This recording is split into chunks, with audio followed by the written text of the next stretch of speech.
How's it going, guys? Today I'm bringing you my first ever top list of Pokemon. I'm going to say 10 for this one because I do have 10 Pokemon picked out. But today, I'm going to tell you guys my top 10 favorite ground-type Pokemon. Now this video is totally opinionated. It's not fact. These are my favorite 10 ground-type Pokemon, listed the way I like them. You're more than welcome to tell me your favorite top 10 ground-type if you even have a top 10. You may not even like the ground-type at all, but ground is my favorite type. So I figured I'd start off with this.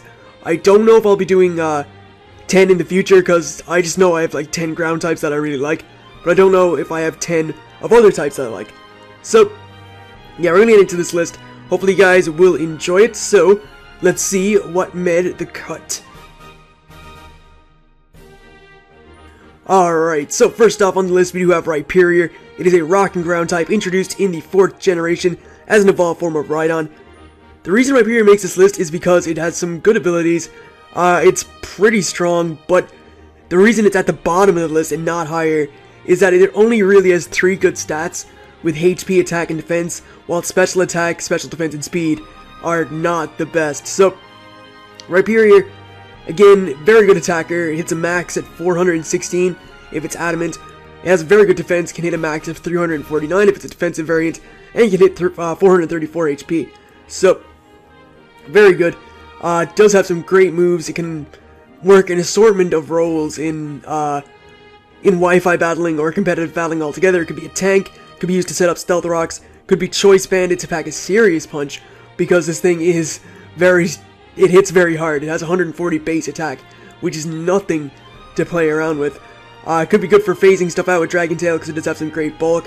It could be Rock Polish Life Orb, which, I mean, it's not going to outspeed a lot of things, but if you do bring it to +2 speed, it will have decent enough speed, not to outspeed a lot of things, but still be fast enough. So, again, Rhyperior, in my opinion, pretty good Pokemon. Solid Rock is a fantastic ability, so it got a really good ability there.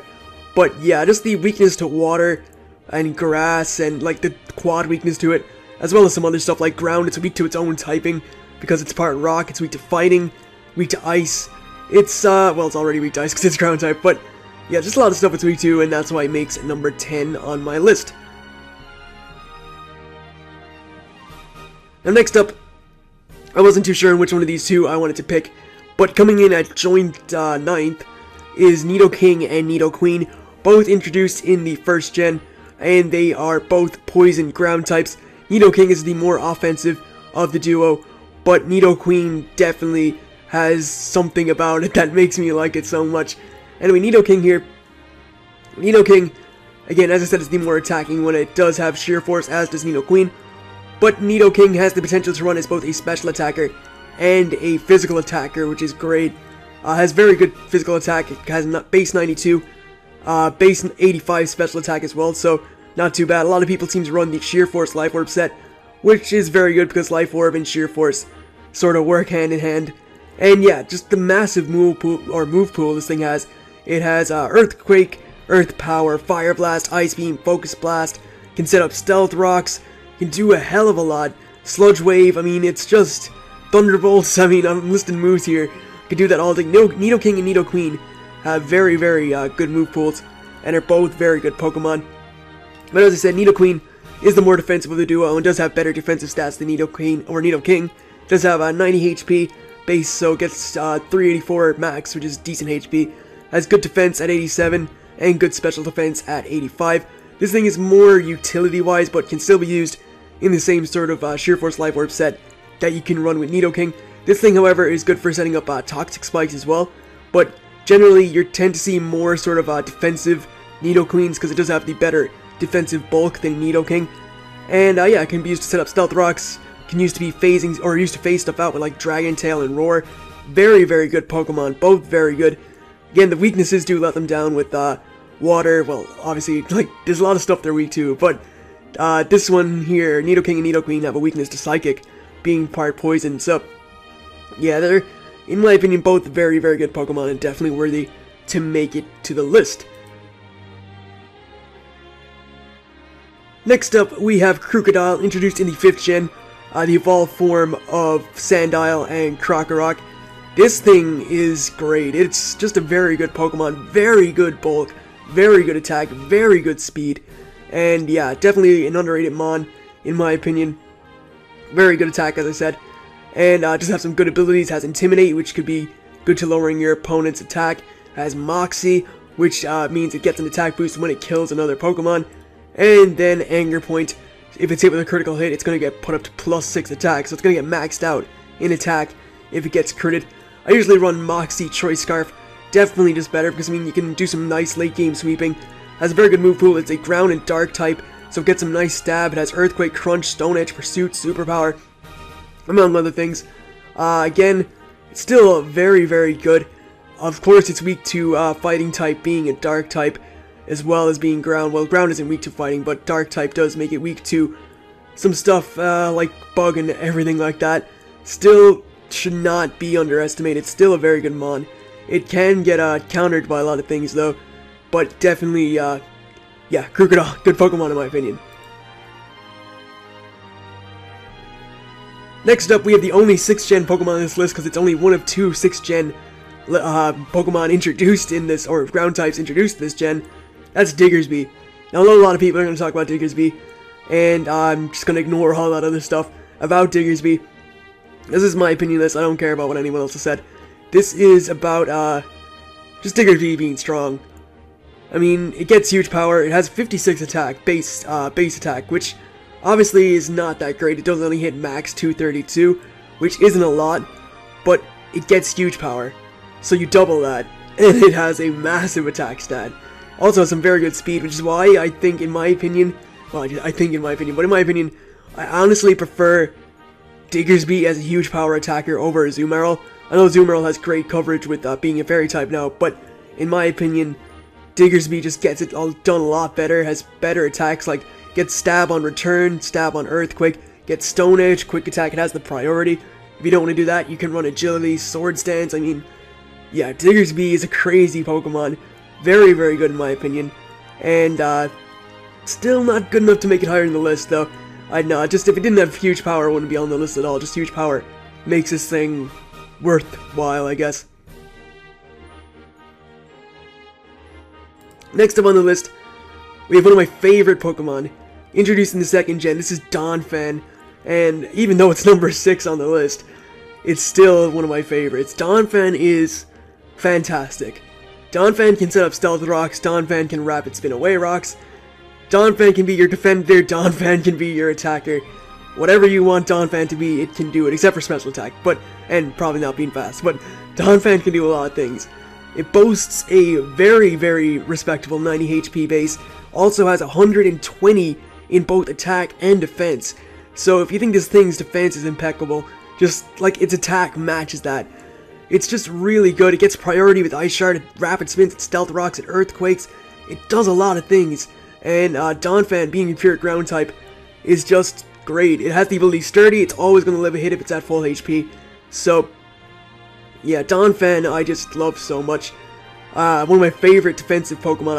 I don't like defensive Pokemon that much, even though a good few ground types are kind of defensive. But yeah, Donphan to me is just one of my favorites. Always has been one of my favorites. Probably always will be one of my favorites. It's just a great defensive Pokemon. I mean, it sets up rocks and it can rapid spin away hazards. It's just good. Alright, so number 5 on the list, we have Swampert, introduced in Gen 3, Water Ground type. Very good Pokemon. This thing is insanely good.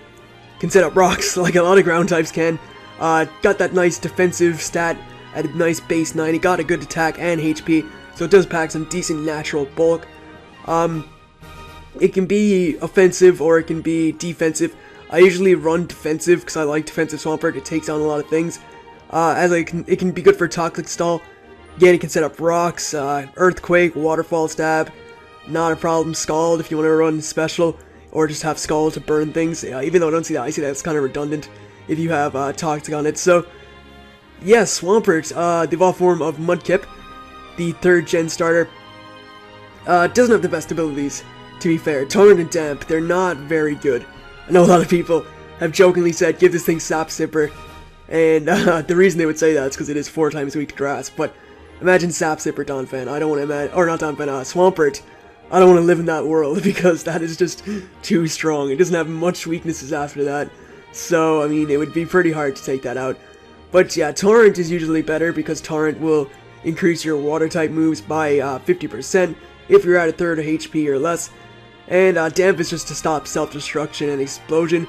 Also stops Pokemon with Aftermath, so I guess it's not too bad. But yeah, it's just... it needs better abilities. Well, I don't think it's going to get them now, but if it had better abilities, then yeah, sure.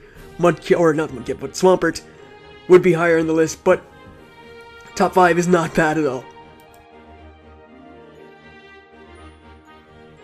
Alright, so next up, we're in the top 4 now, and you're going to see some very good Pokemon up here. First up, at number 4, we do have Excadrill, the Steel and Ground-type Pokemon, introduced in Gen 5. This thing is just... it's great. Great abilities, great attack stat, decent speed, nice HP bulk. It can do a hell of a lot of things. It's kind of like Donphan in that sense, but it's, in my opinion, a little bit better. So, Excadrill's abilities can have Sand Rush, which doubles its speed in Sandstorm. It can have Mold Breaker, which can let it hit things with Levitate. So, anything that's weak to ground types with Levitate is not going to appreciate Mold Breaker Excadrill. And then we have Sand Force, which increases the power of Rock, Steel, and ground type moves, which does cover both of Excadrill's stabs, as well as having Rock Slide. So, Excadrill has really good abilities. It's actually a very good Pokemon. There's a lot of sets you can run with Excadrill. You can have bulky Rapid Spin with Rapid Spin, Earthquake, Swords Dance, Rock Slide, Substitute. Not to mention, as I just said there, Swords Dance it has like the ability to use Swords Dance, and this thing already has base 135 attack, hitting 405 attack max. So double that up with Swords Dance, and your opponent is going to have a problem, especially if you have a Sand Rush, because you're going to have like double speed and you're going to have double attack. It's gonna cause a lot of problems. You can run an offensive Swords Dance with Air Balloon to protect it from other Excadrills and other Earthquake users. Yeah, just in my opinion, Excadrill is a fantastic Pokemon, one of the best introduced in 5th Gen. It was brought up to Ubers because it was just, I think it was due to the fact that if you had Sand Rush, Excadrill could rip through teams with Earthquake because of Mold Breaker. So, definitely worthy of being in the top 4. Unfortunately, does not make the cut of the top 3, but still a good Pokemon all around. Next up on the list, we have Garchomp. And Garchomp is a Dragon Ground type, the pseudo-legendary of Gen 4. And this thing, it's just, I don't know how to describe it. It's just great. It's better than great. It's amazing. It's outstanding. It's so strong. It's great. So, yeah, Garchomp boasts fantastic stats all across the board. Even its special attack and special defense, despite being 80 and 85 respectively, are still respectable. Massive attack with 130, 108 HP, 95 defense, 102 speed. It's just a very good all-around Pokemon.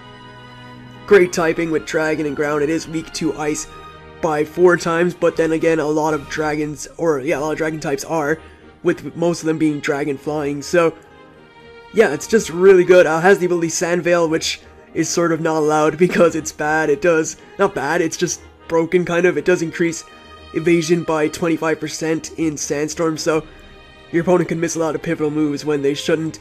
Rough Skin, which deals 1/8 of damage when the opponent makes contact, is not very bad at all either. And yeah, there's so many sets of Garchomp you could run.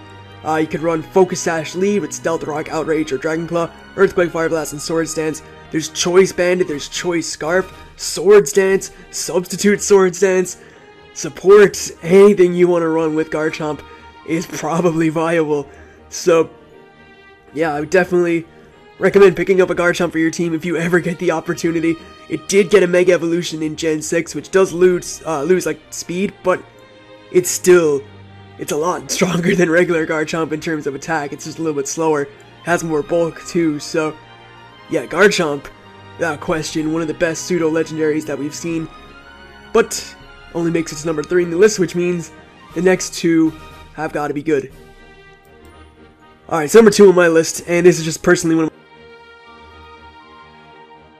my favorite Pokemon, and it's actually a very good Pokemon altogether, is Gliscor.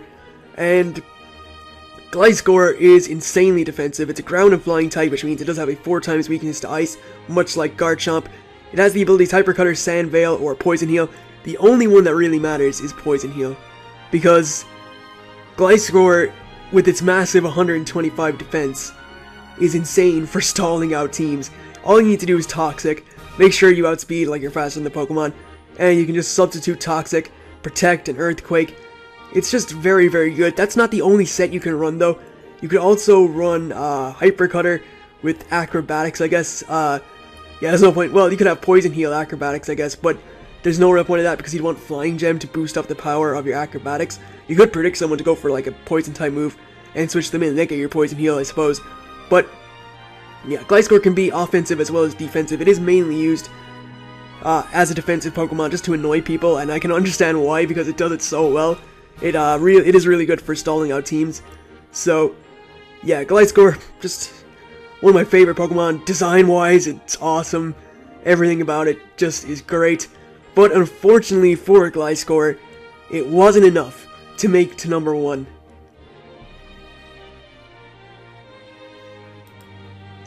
Number 1 on this list, it's Mamoswine. Mamoswine doesn't care. That is all I have to say about Mamoswine. If you watched some of my Wi-Fi battles, you've heard me say Mamoswine gets its mandatory kill. That is because Mamoswine comes in a battle and it kills something. It's just great. Mamoswine has the ability Thick Fat, which reduces fire and ice type damages by 50%. So one of its weaknesses is reduced by 50%. It can also have Oblivious or Snowcloak, but who cares about those when you have Thick Fat? And yeah, Mamoswine is just it's the Dragon Slayer. It's screw Azumarill, right? Dragon Slayer right here, Mamoswine, has been killing dragons since Gen 4 with Ice Shard and other stuff. It's just so good. 110 HP, it's got some very respectable HP bulk, 130 attack, 80 speed, and look, this thing is massive, yet it still is able to hit a very high speed. It's a great physical attacker. My favorite personal set for Mamoswine is Life Orb. If you've seen my Wi-Fi battles, you've seen me use Life Orb Mamoswine. I prefer to run Adamant with Life Orb, but this thing can do so much. It could be your Focus Sash lead, it could be Life Orb like mine is, it could be Scarfed, Banded, it's still gonna hit hard. I like to run Icicle Crash, Ice Shard, Earthquake, and usually Superpower, but because it's not available in 6th Gen yet, I have been running Stealth Rock. It won't be available until Pokebank is out, and that's not out for another month. So, yeah, I run Stealth Rock. Could be your Focus Sash lead, as I said. It could have Stealth Rock, Endeavor, Ice Shard, and Earthquake. It has the priority with Ice Shard, so any dragon that's locked itself into Outrage is gonna die to Ice Shard from Mamoswine. Well, most of them, at least, like Salamence, Dragonite, Garchomp, they're all gonna die to Ice Shard from Mamoswine, so it's really a good Pokemon. And yeah, if you don't have a Mamoswine on your team, you should probably get one, because in my opinion, it is the best ground type there is to get.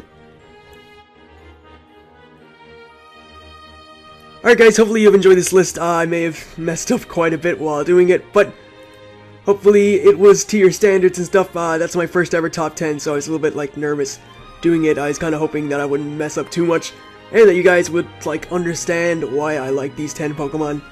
So with all this said and done guys, I'd like to thank you guys for watching. Hopefully you enjoyed this top 10 list, and I'll see you guys more shortly enough. See you guys then.